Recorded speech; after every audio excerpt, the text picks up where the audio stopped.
I'm standing in front of a 1,000-year-old tree in Cuc Phong National Park, which is one of the first national parks, I think the first national park to ever be recognized or sort of made into a national park in Vietnam. I did not come here necessarily intentionally. I came to the tree, but I sort of ended up in the park sort of by accident. I'm trying to make my way sort of centrally, and from Halong Bay, it's about a kind of 16 hour drive to Hoi An, and I didn't want to go back to Hanoi, so I heard about this place called Ninh Binh, which is meant to be nice. I thought, okay, I'll go there. So 5 hours later, on the local bus, which actually was very, very pleasant, it was like a coach bus, I arrived, and I had booked this hotel, it was a hotel, with good reviews, and it said it was close to a park, and I thought, yeah, okay, that sounds nice. And turns out that it was, I think it's about 40 kilometers from Ninh Binh. So I arrived there, and the bus dropped me off, and there was a taxi. I thought, great. And I get in, and we're driving for a while, and then I see a sign for the hotel, and I get out, and this woman comes over, and no one there spoke English, and only 2 people have spoken any kind of English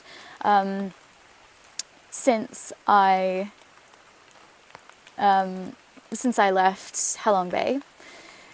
And it became clear to me that it was a hotel that had exactly the same name, and the address was wrong.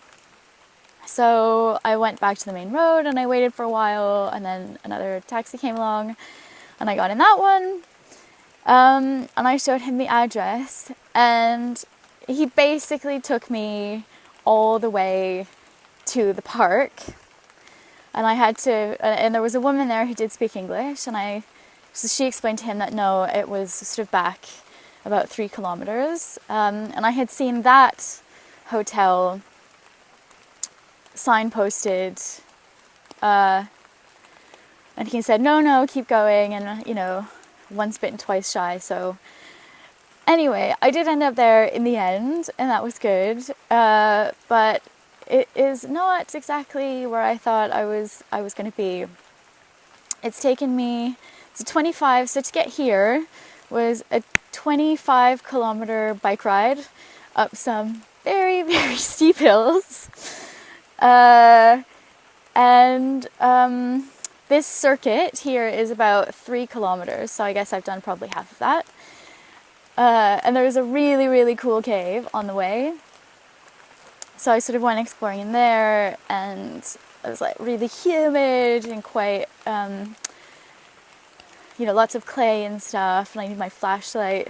So that was good. But it got to a certain point that the passages were becoming very narrow, and I just kind of thought, okay, I've probably enough now.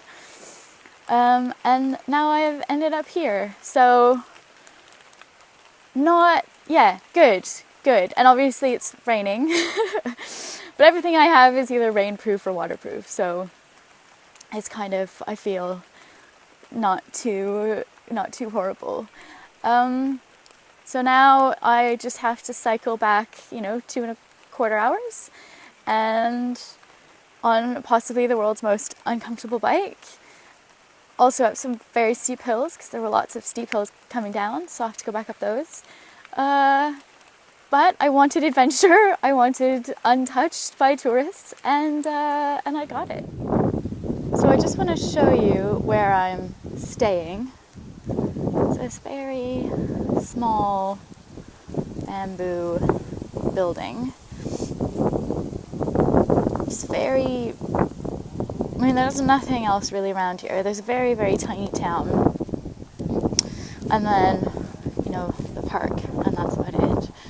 But I want to show you the inside. There's going to be a wobble here as I take my shoes off. But, so this is it. It's pretty basic. The bathroom is very well equipped, which is nice. So all bamboo on the inside as well. And I'm sure that you can see there's a lot of light coming through, which means that the wind is also coming through. So it has been pretty chilly, if I'm being honest. And you can hear it pretty much all the time. It's quite windy at the moment.